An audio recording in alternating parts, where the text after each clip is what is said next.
Welcome to Clarkston Lighthouse Guidance. I am Chandler Fleming, owner and lead therapist at Clarkston Lighthouse Counseling. And I am Victoria Fleming, co-owner and therapist at Clarkston Lighthouse Counseling. Today, we would like to introduce you to our new show, Clarkston Lighthouse Guidance. In this show, we will discuss and explore psychological topics that affect us all, including relationships, parenting, and issues such as depression, anxiety, and substance abuse. We will draw on our training and experience to help guide you through life's challenges. For many shows, we will have guest speakers to address specific topics. Let us know what subjects interest you by sending these ideas to our Facebook page. In some shows, we'll answer questions directly from our viewers. Send in your questions, and you may find us talking about them on the air.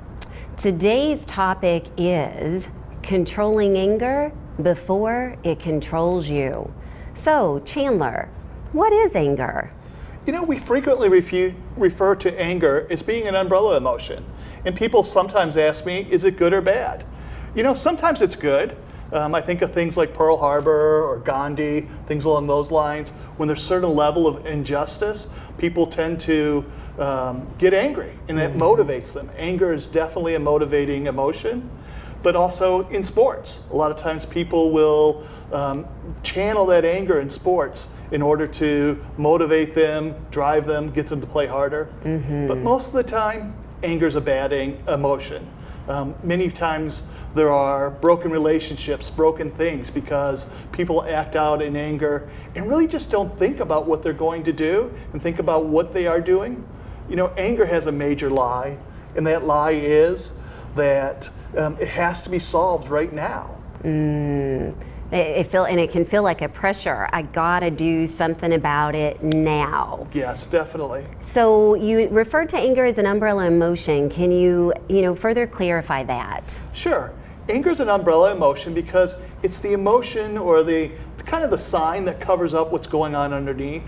You know, a lot of times people will say anger is not really a true emotion. It's kind of a cover-up thing. So underneath that umbrella, we most frequently have symptoms of fear, sadness, and frustration. And the fear, sadness, and frustration oftentimes is covered up by that umbrella of anger. So, you know, the first one of those things is fear. I think all of us have heard the expression fight or flight response. And in a fight and flight response situation, fear triggers our brain to become enraged, and a lot of things biologically takes place. A lot of chemicals are released in areas of our brain. One of them, called the amygdala, sends out this anger message, or this anger of, hey, I got to get out of here, I got to fight. And so you got to be really careful.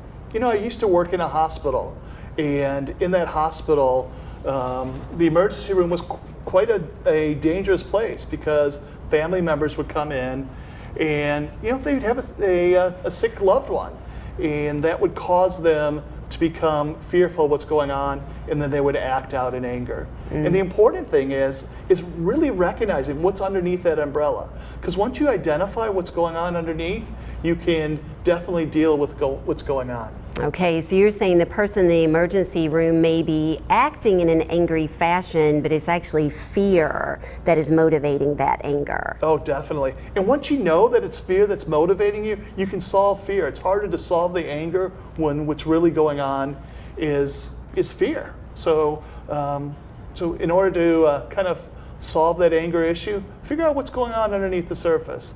The next emotion definitely is sadness. A great writer, she actually recently passed away, called Kubler-Ross, and she came up with the 5 stages of grief. The second stage of grief in the grieving process is anger. So when people are grieving, they're sad, but also there is that stage of anger that's going on. I remember one time working with a girl, 15-year-old girl in my office, and she said to me, "I hate you." It was kind of funny because, just said, "Hey, what's going on?" And she says, "I know what you're trying to do. You're trying to give up and make me quit being angry and deal with sad." She says, "I don't want to be sad. I'd much rather be angry." And I understood what she was going through. I understood what she was talking about, because oftentimes that empowering feeling of anger is so much easier to deal with than the underlying sadness. It's safer feeling. It's Oh, a well- safer feeling. It's like being under an umbrella in a storm. So what about the third? So you've said fear, you've said sadness, depression. What was that third that's under that umbrella of anger? Frustration. And we all know the most frustrating thing in the whole world is people. And frustration usually comes with unmet needs or unmet expectations. So frequently we are frustrated because things don't always turn out the way we hope they will, and that's definitely an understatement.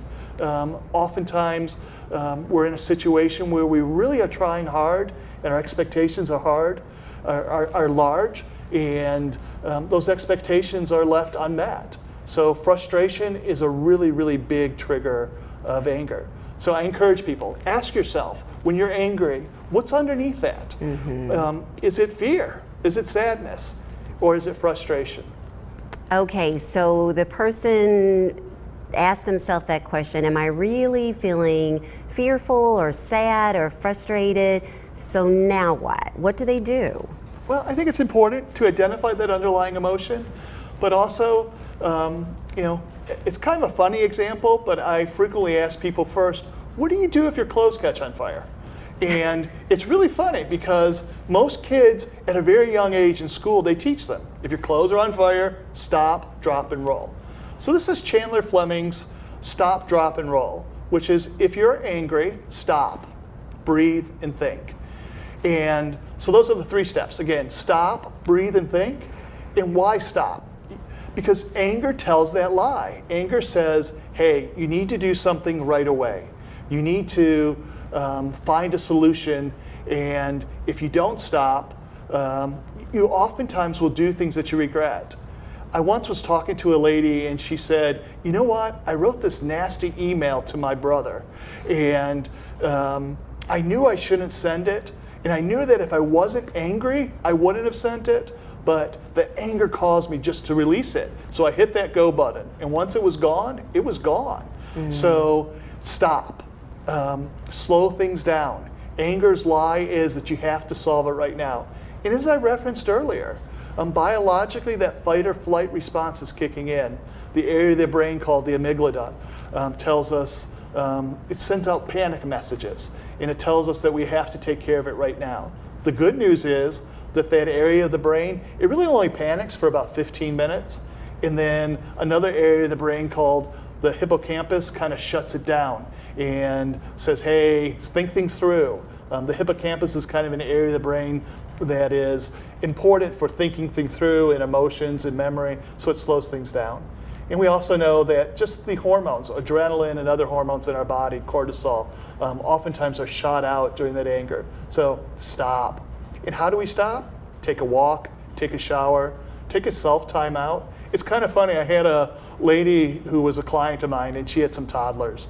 And it was funny because she said to her 2 toddlers, Mommy's going to go in her room and take a mommy time out. Absolutely. I'm not a mommy, but there's definitely times in life, frustrating situations, where a timeout is really indicated. Timeout is very indicated in sports. That's exactly what will happen. And unsportsmanlike behavior is there'll be a timeout so the person can stop. And then what? They stop. What's the next step? Yep, stop and then breathe. We know that by breathing, we kind of change the air exchange. I like to breathe in kind of a special way. When I breathe in, I kind of think of pleasant thoughts. And then when I breathe out, I just visualize, kind of like in a cartoon character sort of way, the black air kind of rushing out, like black coal soot just kind of rushing out from my mouth. So stop, breathe, and it can be helpful. It exchanges that air, and then the final step is really to think.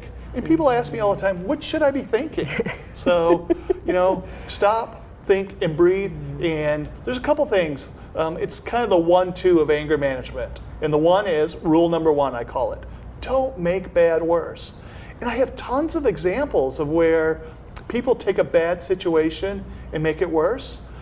An example that I most frequently talk about is when a client of mine he actually was pushing down on a tire iron, and he scraped his knuckles quite bad. So what did he do? He took the tire iron and broke out the windshield. And I really felt bad for this guy because it was definitely a difficult situation for him, and he ended up allowing himself just to become overwhelmed in that moment. And talk about making bad worse. So now not only does he have a flat tire, skinned knuckles, but he's going to have to replace his windshield. Yes, definitely a bad situation. And so anger oftentimes causes us to just do things that we don't really want to do. So rule number one is it's that self-talk. It's what are the messages we send to ourselves. And we so much get caught up at that beginning part of that message. This is bad. And yes, it is bad. There are lots of bad situations. Having a flat tire is bad. But don't make it worse. So that's rule number one. Don't make bad worse. Rule number two, I call the Magic Tues. And that's beginning to ask yourself, will this really matter in 2 minutes, 2 hours, and 2 days? I had a kid who was playing a video game, got kind of frustrated with the video game, and took the controller, threw it at the screen, broke the screen. Oh. And it was funny when we talked about the Magic Tues, he knew that in 2 minutes it really wasn't going to matter to him. In 2 minutes he would forget about that lousy video game. And there's so many things in life that people get upset about that in 2 minutes it really doesn't matter. In 2 minutes it's gone, and more so 2 hours, 2 days. Frequently I'll talk to family members and they'll say, I can't remember exactly what happened a couple days ago, but I'm still mad. So we forget about what's really going on. So we got to ask ourselves, what is the Magic Tues, and is it really going to matter in that time?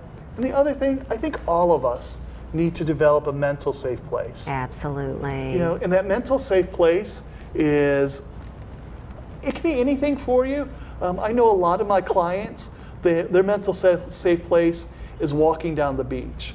And they really imagine all the different senses taking place. They imagine seeing the ocean rising in, the smell of the salt water, the sounds of the birds.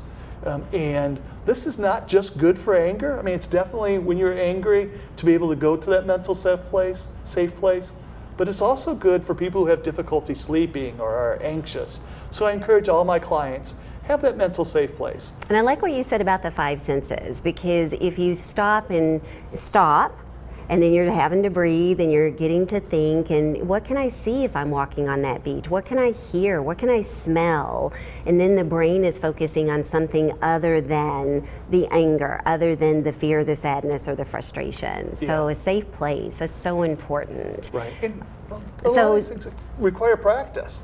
So I encourage people, just practice that safe place. Some people write it down on paper, but really just practice it out and develop where is that mental safe place for you. And I like the idea of practicing the twos when it's not an intense anger. That way, when an intense anger happens, the person's already used to. It could be in a frustrating situation that's making you angry of driving, and asking myself, okay, in 2 minutes, all right, maybe 2 minutes is still gonna matter because I'm still stuck in traffic. But I know that in 2 hours, 2 days, 2 months from now, this traffic jam is not gonna matter. Yes. So absolutely practice, I like that. Right. So what else can a person do? I love, we've looked at recognizing that it's an umbrella emotion, the anger is, recognizing that we don't want to make bad worse, that we need to stop and we need to breathe and we need to think and have a mental safe place. What are some other things a person can do to help manage that anger? Oh, definitely. One of those things is knowing your baseline. Sometimes people wake up on the wrong side of the bed. And knowing where that safe place is where your baseline is very important. There are things you can do if you find that you woke up and just are having a bad day. You might want to incorporate exercise or meditation or prayer. Take a longer shower that day. Mm-hmm. So you want to know where your baseline is, know things that lower that baseline. But also be aware of those things that increase your baseline and avoid them. There's a saying in a support group that says halts, and it's like the first letter represents something. So one of those things that it represents is the H is for hunger. Mm-hmm. And I know a lot of people, when they are physically hungry, when they desire something in a strong way, they're much, much more prone to being angry or acting out on their anger in a negative way. I had a client one time who said he learned the hard way that when he's on a trip, to make sure he keeps his wife well fed. When he keeps her well fed, the trip goes a lot better. But there's kind of that irritability that oftentimes comes with hunger. And then, as we mentioned before, when people are afraid, that's the A in HALT, fear can definitely increase the likelihood of being angry. And then also loneliness. And loneliness in a lot of ways is like the hunger. Lots of times when people feel lonely, they feel kind of overwhelmed by it. And that definitely increases their likelihood of acting out in an angry way. The T for HALT is to remember about being tired.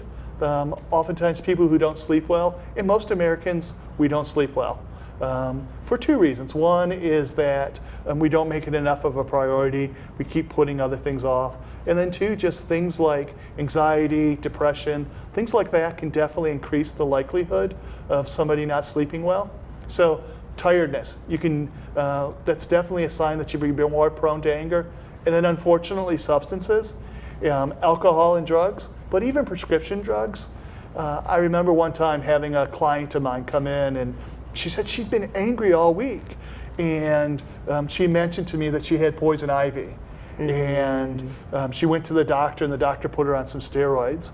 And those steroids were definitely kind of amping things up for her and making her much, much more angry. So remember the HALTs. Remember that in those times of being hungry, afraid, lonely, tired, and substances, those are all things that can increase the likelihood of being angry. So when you were referring to the baseline is that person's threshold. Could you clarify baseline just a little bit? Sure. It's really where you are the day. Some days I'm like a balloon and I'm like only halfway inflated. So things come along, I kind of brush them off, it's not a big deal. But other days there's multiple events. I wake up, I haven't slept well, I'm frustrated by some things, I've got a lot of worry and fear. So I'm much, much more likely on those days to act out in a negative way on my anger. Other days, things are going well. My tolerance level is much, much higher. Okay, so HALTs. Think of the hunger. Am I afraid? Am I lonely? Especially maybe for an extrovert who gets their energy off of people if they've been isolated.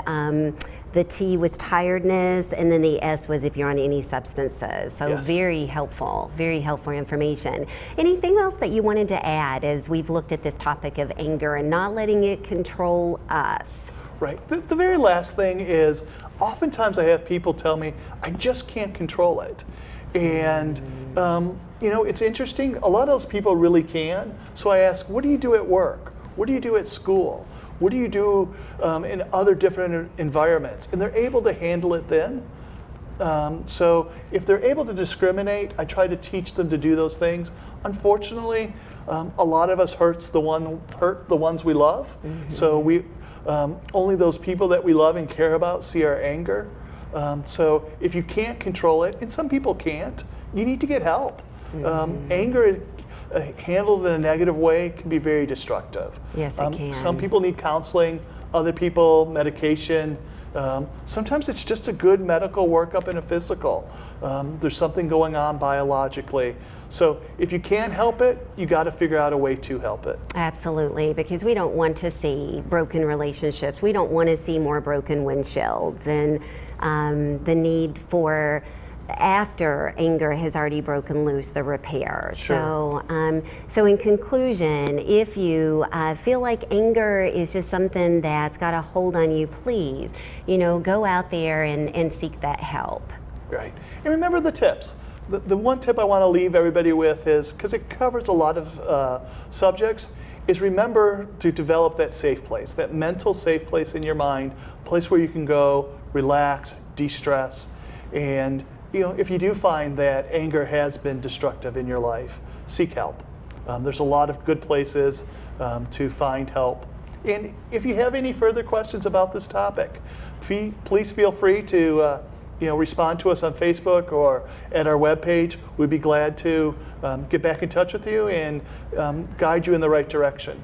Thank you so much for our show today, and look forward to seeing you in the future. And if you have any questions, you can reach us at 248-245-1809, or email address is guidance@clarkstonlighthousecounseling.com. Thank you.